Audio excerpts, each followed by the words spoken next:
apprentice lady, Shin. Oh, so Sabine dies? What? No.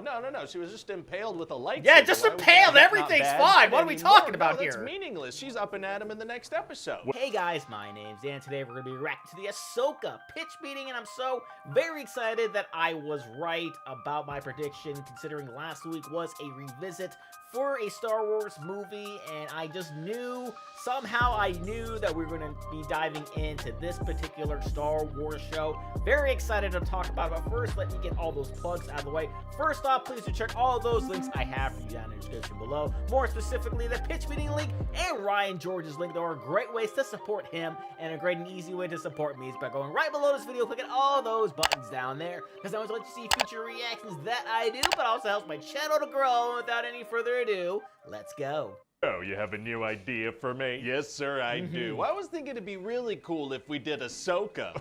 Well, listen, I'm open to anything, but I do usually bathe alone. No, oh my God! What? About the character Ahsoka Tano. Oh, okay, yeah. Well, we are due to plop some new content on Disney Plus. Oh yeah, due for a big plopping. And what's going on with Ahsoka? What's her deal? Well, she stands around with her arms crossed and a little smirk on her face. Okay. What else? Not much. Oh, okay. Yeah, very stoic and smirky and never anything else. So anyway, she wants to find this map that could lead to this bad guy, Thrawn. Oh, bad guys love having secret maps that lead to them. They sure do, sir. But when she gets this map, these bad droids pop out that were also sent to get the map, and after losing a fight, they self-destruct with a massive explosion. Wouldn't that risk destroying the map they were sent to get? Technically, yeah, I guess so. Weird programming. Well, okay then. Well, I think the thought process behind that is if they can't have it, then no one else can. Now Ahsoka can't figure out this map because it's a ball, so she brings it to her old apprentice Sabine because she does art or something. That makes sense, sure. And Sabine sneaks off with this thing and figures out you can open it by turning it a certain way. Nobody had tried that? Apparently not! But then she gets stabbed by this evil apprentice lady, Shin. Oh, so Sabine dies? What? No.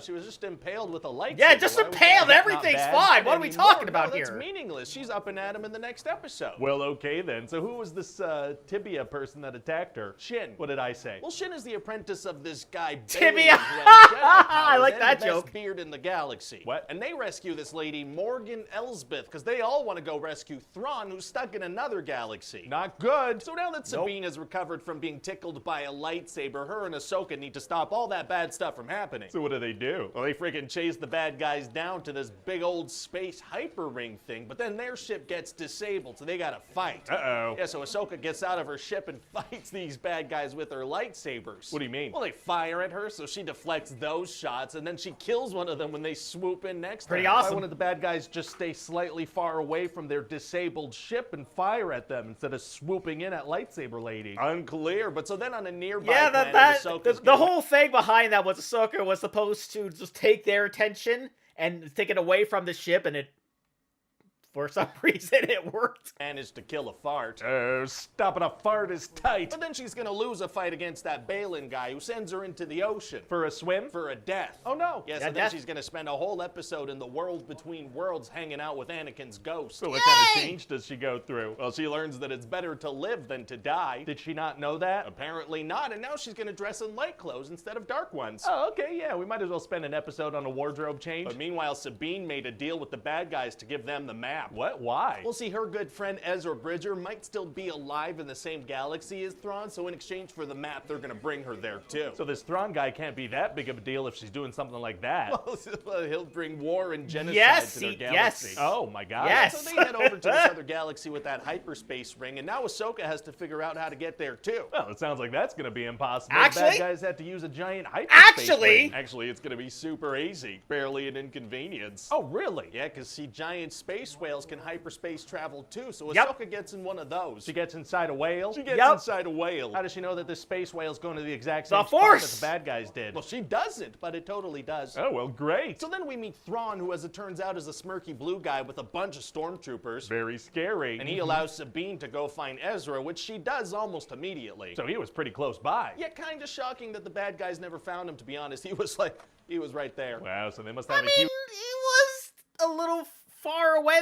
It's not like they were like next door to each other. Huge emotional reunion. Oh boy, not particularly, no. And then they just kind of slowly make their way back. How does he react to her selling out the galaxy to find him? tell him. No, she doesn't tell him anything, so Nope. then they just kind of hang out and Yep. slowly make their way back. Well, Yep. I mean, I guess if there's no rush. Actually, Thrawn told her if she wasn't back by the time his ship was loaded up with cargo, they'd leave her here in the galaxy stranded. But anyway, turns out Thrawn was sneaky. That look on his Well, face. technically, they said they'd let her find Ezra, but they didn't say anything about not killing her after that. Oh, that is sneaky. Yeah, Yes. he tells the other bad guys, look, you cannot underestimate the Jedi, okay? You simply can't. Not what even does a he little do? bit. He sends 2 TIE fighters after them. He says he doesn't want to waste resources. So later they're Yeah, surrounded so by he underestimates stormtroopers, the and Ahsoka's process. above timing her landing onto the planet. So she swoops in. Well, no, she decides to land next to Balin. Oh. Yeah, and so she fights him a little bit, but then she's like, I don't have time for this, and she runs off to her friends. But she chose to land there. She sure And now that did. She arrives next to her friends. All the stormtroopers forget that they're holding guns. Well, great. So eventually the good guys make it to Thrawn's tower that he's about to fly away from, and they have to fight a bunch more stormtroopers. Yikes, going up against a bunch more stormtroopers. That's, well, I wouldn't say dangerous, but kind of Yeah. kind of a roadblock. Yeah, Sure. barely, so they kill all of them pretty quick. Right, yeah. But then get this, since Thrawn is working with some Zombie witches, all these stormtroopers! stormtroopers come back as like zombies. Oh, wait, so like slower stormtroopers that are worse at fighting? Yeah. That Yep. doesn't seem like much of a threat. It's not really, no, so they get away quite quickly again. That makes sense, yeah. So now Thrawn sends that Morgan lady to go fight them and slow them down. Wow, so what does she do? She immediately lets Ezra and Sabine walk right past her. Okay. And then she fights Ahsoka and dies pretty Yep, quickly as it well. dies. All right. And then Sabine and Ezra are going to be fighting some bad guys, and Sabine's finally going to be able to use the Force. She's been trying to do that this whole series. Oh, well, good for her. Yeah, so then she uses the Force to send Ezra flying onto Thrawn's ship that's taking off. She's just immediately that good at using Yeah, the Force? apparently. Yes. Well, okay then. So now Sabine and Ahsoka are stuck in this galaxy, but Ezra gets back home. How does he manage that? Well, he dresses up as a stormtrooper and steals a ship, and when he gets onto a good guy's ship, he takes his helmet off to reveal it's him. But they could have killed him. Why didn't he already have that off? Dramatic effect and Yes, nothing dramatic else. So what do you effect. think? So this entire series was just kind of Ahsoka and Sabine switching places with Ezra and Thrawn. Yeah, and Sabine trading the well-being of an entire galaxy for one guy. Yeah, and then there was that following little minor around on detail. I feel like it's maybe missing a little something. Kind of feels like just content for the sake of content. that. Yeah, I mean, that's one way to look at it, and we can certainly dive into that if you like. Or we slap a nostalgia cameo into this and call it a day. Yeah, that works. Let's do that. Yep, that nostalgia cameo just right at the end. It's out of nowhere. Like, she's up on trial. It's like, oh, here comes C-3PO for...